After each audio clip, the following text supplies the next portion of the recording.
Hello everyone, आज हम पढ़ेंगे exercise 1.3 class 9 chapter 1 number system. तो 1.3 का फर्स्ट क्वेश्चन है, right the following in decimal form and say that what kind of decimal expansion each has. मतलब कि बताना है हमको कि ये जो फर्स्ट क्वेश्चन है उसमें बताना कि डेसिमल एक्सपेंशन किस तरीके का है। ओके, जैसे कि फर्स्ट क्वेश्चन क्या है हमारा, फर्स्ट है 36/100।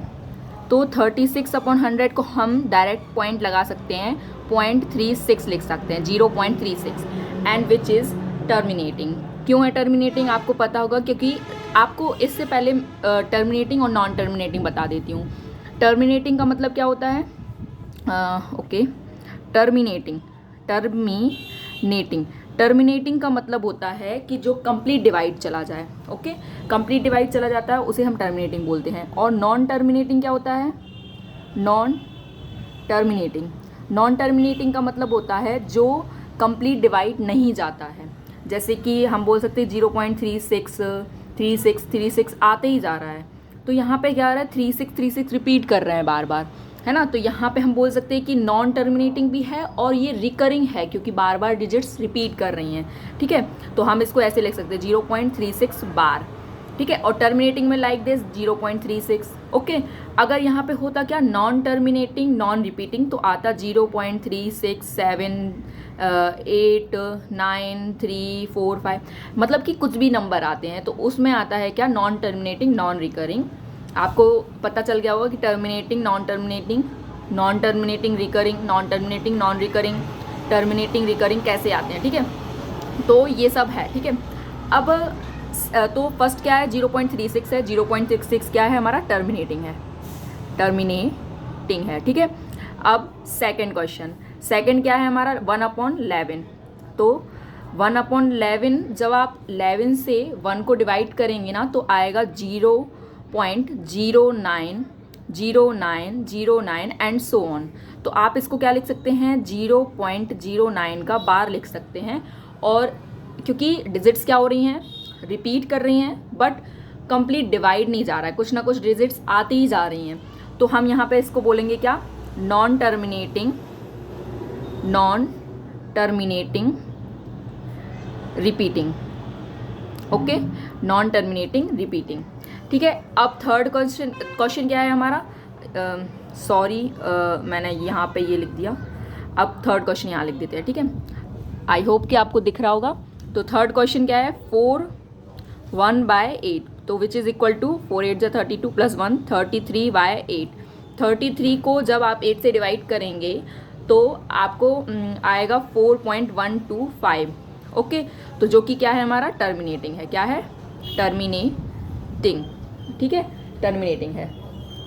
अब इसके बाद क्वेश्चन क्या है हमारा, 3/13। ठीक है, 3/13 क्या है, 3/13 को जब 13 से आप इसको डिवाइड करेंगे 3 को, तो आप डिवाइड करके देख लेना, तो क्या आएगा, 23076923079 है ना। अब आप देख रहे होंगे कि यहाँ पे 2307669 क्या हो रहा है, रिपीट कर रहा है, तो हम इसको लिख सकते हैं एंड सो ऑन, है ना। तो इसको हम क्या लिख सकते हैं, 0.230769 बार। तो ये क्या है, अगेन नॉन टर्मिनेटिंग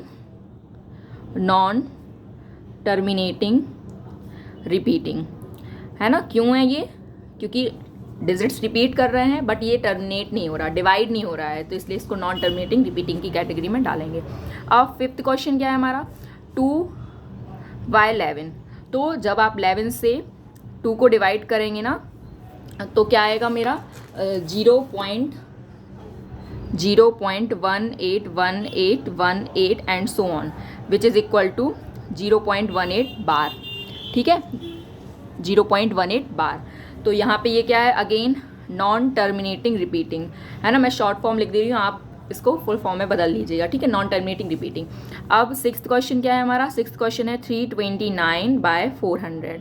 तो 329/400 क्या है, इसको जब हम डिवाइड करेंगे तो क्या आएगा, 0.8225 विच इज़ टर्मिनेटिंग। तो यहाँ पे ये टर्मिनेटिंग है।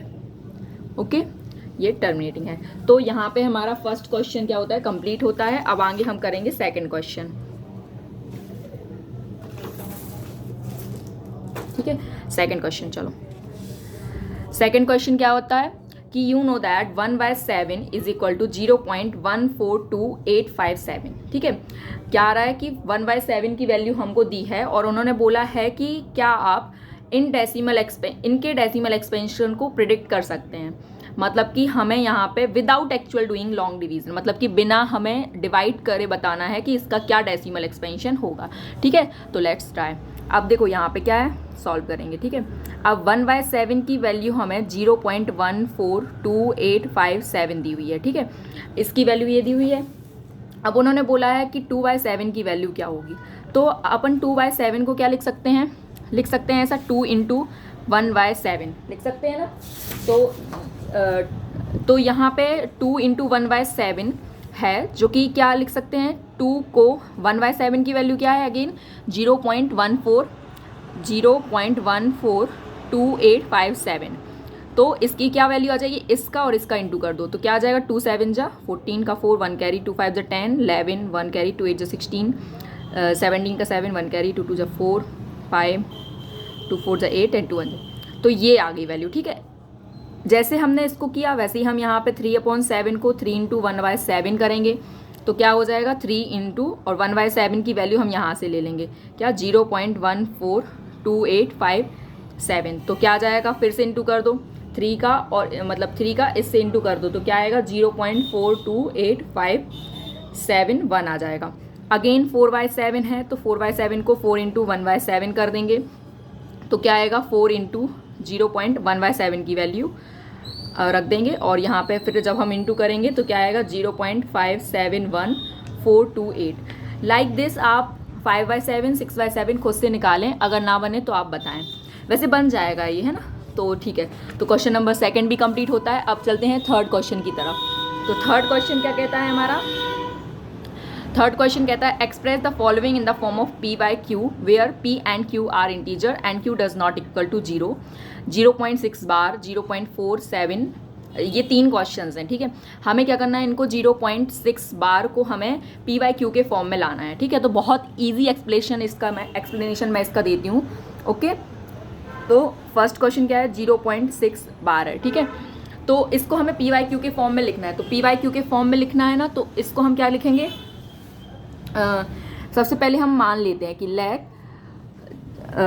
0.6 जो है वो क्या है हमारा रेशनल, मतलब कि इसको हम मान लेते हैं कि ये x के बराबर है। ठीक है, अब इसको x के बराबर मान लेते हैं या p/q के बराबर, हाँ x के बराबर मान लेते हैं। ओके, तो x के बराबर माना हमने, तो हम क्या लिख सकते हैं x इज इक्वल टू 0.6, क्योंकि बार है तो हम बोल सकते हैं 6 रिपीट कर रही हैं, तो हम यहाँ पे इक्वेशन नंबर 1 दे देते हैं इसको। ठीक है, अब क्योंकि एक डिजिट रिपीट कर रही है, जितनी डिजिट्स रिपीट करती हैं हम उससे मल्टीप्लाई करते हैं। जैसे कि अगर एक डिजिट रिपीट करी तो हम 10 से करेंगे, 2 डिजिट्स रिपीट करेंगी तो हम 100 से करेंगे, 3 डिजिट्स रिपीट करेंगी तो हम 1000 से करेंगे। ओके, तो हम यहाँ क्या लिखेंगे, multiply by 10 both side. Okay, तो यहाँ पे हमने मल्टीप्लाई किया 10 से, तो क्या हो जाएगा, जब हम लेफ्ट हैंड साइड में भी करेंगे 10 से मल्टीप्लाई तो 10x, equation 1 become 10x left hand side. And इसको जब हम 10 से मल्टीप्लाई करेंगे ना, तो क्योंकि एक 0 है तो एक digits left hand side shift हो जाती है, तो क्या आ जाएगा 666। आई होप कि ये आपको समझ में आया होगा, नहीं आया तो मैं यहाँ बता देती हूँ। जैसे लिखा है 0.666 इंटू 10 करना है ना, तो 0 से इंटू करेंगे तो क्या आ जाएगा, डिजिट्स 0 से इंटू करेंगे तो सारी डिजिट्स 0 हो जाएंगी ना, और यहाँ नीचे इंटू, तो यहाँ पे ये इस तरीके से करेंगे। ठीक है, तो यहाँ पे क्या आएगा, सॉरी पॉइंट नहीं लगाएंगे, यहाँ पे ऐड कर लो। ठीक है, अब क्योंकि हमें 3 डिजिट्स के आगे पॉइंट लगाना है तो क्या आ जाएगा लाइक दिस। ठीक है, तो ये आ जाएगा, तो यहाँ पे हम लिख सकते हैं 6.66। आपको समझ में आ रहा होगा, है ना। तो आप करके देखिए, अगर नहीं आया तो बताएं। 10 ये आ गया, इक्वेशन 2 बन गया। अब हमें क्या करना है, इक्वेशन 2 सब्ट्रैक्ट करना है इक्वेशन 1, मीन्स इक्वेशन 2 में से हमें इक्वेशन 1 को सब्ट्रैक्ट करना है। तो क्या बन जाएगा 10x minus x, left hand side को माइनस करेगा, राइट हैंड साइड को माइनस करेगा, तो क्या हो जाएगा 6.666 and so on minus 0.666। Okay, and so on. I hope दिख रहा होगा आपको। अब 10x में से 1x माइनस होगा तो 9x इज इक्वल टू, जब इसमें से इसको माइनस करेंगे तो क्या बचेगा, ये जो पॉइंट्स के बाद की डिजिट्स हैं सारी माइनस हो जाएंगी तो 6 बचेगा। तो x इज इक्वल टू क्या हो जाएगा 6/9। इसको आप काट सकते हैं, अगर काटना हो तो 3 2 जा 6, 3 3 जा 9। तो x जो है वो हमारा 2/3 जो कि py/q के फॉर्म का है। तो इसलिए हम बोल सकते हैं कि जो हमारा x हमने क्या माना था शुरुआत में 0.6 बार माना था, तो हमने उसको py/q के फॉर्म में 2/3 के फॉर्म में हम इसको लिख सकते हैं। तो ये हमारा आंसर है।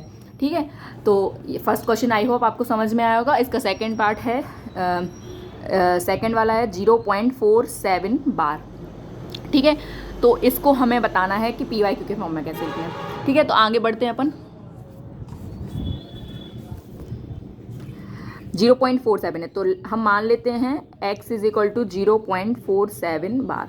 ठीक है, अब इसको हम लिख सकते हैं 0.4777 and so on, equation number 1। ठीक है, अब क्योंकि एक डिजिट रिपीट कर रही है तो हम लिखेंगे मल्टीप्लाई बाय 10 बोथ साइड। हम दोनों तरफ 10 से मल्टीप्लाई करेंगे तो क्या बनेगा, 10 से मल्टीप्लाई करेंगे तो क्या हो जाएगा 10x is equal to 4.777 and so on, है ना, यही आएगा। क्योंकि देखो यहाँ पे पहले क्या था, उसके पहले था हमारा ये x इज इक्वल टू 0.4777 था, तो यहाँ पे एक डिजिट आगे हो जाएगी क्योंकि हम 10 से मल्टीप्लाई कर रहे हैं। आप 10 से मल्टीप्लाई करके देखेंगे तो आपको पता चल जाएगा। ठीक है, तो यहाँ पे क्या, ये इक्वेशन 2 बन गई। अब इक्वेशन 2 में से हम इक्वेशन 1 माइनस करेंगे, इक्वेशन 2 माइनस इक्वेशन 1। ठीक है, तो इक्वेशन 2 में से माइनस कर देंगे 4.77 and so on minus 0.4777 and so on, है ना। तो यहाँ पे क्या बचेगा 9x बराबर 4.77 से जब हम 0.477 को माइनस करेंगे तो 7 तो सारे कट जाएंगे, लेकिन 7 में से इसको ऐसे करेंगे, यहाँ पे मैं बता देती हूँ 4.777 एंड सो ऑन, यहाँ क्या है 0.477 एंड सो ऑन। तो ये 7 से 7 कट जाएगा, 0 बचेगा, ये भी, ये एंड ये। ठीक है, तो ये क्या बचेगा 4.3। ओके, तो यहाँ पे x बराबर क्या हो जाएगा 4.3/9 which is equal to 43/90। Point को हटा देंगे तो 90 आ जाएगा। ठीक है, तो ये भी हमारा क्या हो गया py/q के फॉर्म में बदल गया, तो ये सॉल्व हो गया आंसर। ठीक है, तो मतलब हम 0.47 बार को हम इस तरीके से लिख सकते हैं। अब थर्ड क्वेश्चन क्या है, एक बार आप खुद ट्राई करें, उसके बाद आगे वीडियो को देखें ताकि आप पे भी बने। ठीक है, तो इसके आगे क्वेश्चन है 0.001 बार। ठीक है, तो इसको कैसे करेंगे, तो हम मान लेते हैं फिर से कि let x is equal to 0.001 and so on, equation number 1। Okay, and then क्या करते हैं, क्योंकि 3 डिजिट्स रिपीट कर रही हैं तो हम किससे मल्टीप्लाई करेंगे, multiply by 1000 both side. I hope कि आपको ये समझ में आया होगा कि 1000 से क्यों मल्टीप्लाई किया, क्योंकि यहाँ पे डिजिट्स 3 जो है वो रिपीट कर रही हैं, है ना, 3 डिजिट्स रिपीट कर रही हैं, that's why we multiply by 1000 both side. तो क्या बनेगा 1000x बराबर, अब क्योंकि मैंने बताया था ईजिली, मतलब ईजी करने के लिए कि आपको मल्टीप्लाई ना करना पड़े, तो ईजिली आप बता पाएँ, तो इसलिए मैंने बताया था कि जितने जीरोज़ हैं ना उतने पॉइंट के बाद जितने जीरो हैं उतनी ही डिजिट्स पॉइंट के बाद की आगे शिफ्ट हो जाती हैं। तो यहाँ क्या आ जाएगा 001 जो है वो आगे आ जाएगा, कितने 3 जीरो हैं इसलिए। उसके बाद क्योंकि 001 के बाद क्या हो रहा था, फिर से 001 रिपीट करेगा, तो ये इक्वेशन 1 बन जाती है। ठीक है, अब हम क्या करेंगे, इक्वेशन 2 से हम माइनस कर देंगे इक्वेशन 1 को, तो क्या बनेगा 1000x माइनस x बराबर 001 minus 001.001001 and so on minus 0.001001। Okay, and so on. तो क्या बचेगा 1000 में से x को माइनस करेंगे तो 999x बचेंगे, बराबर जब हम इनको माइनस करेंगे तो आपको यहाँ बता देती हूँ 001.001001 एंड सो ऑन। क्या माइनस करना है 0.001001 एंड सो ऑन। तो ये सारे ये जो हैं 1 से हैं, तो ये सब जगह 0 बचेगा पॉइंट के बाद, और यहाँ क्या बचेगा 1 बचेगा, है ना। तो यहाँ पे क्या आया हमारा 1 आया, तो x इज इक्वल टू क्या बचेगा 1/999। तो ये भी हमारा PYQ के फॉर्म में आ गया। तो आई होप कि आपको समझ में आया होगा। मैं क्वेश्चन नंबर 3 तक ही अभी आपको बता रही हूँ, नेक्स्ट वीडियो में हम करेंगे question number 4 to 9। Okay, thanks for learning with Rimi. Please like, share and subscribe.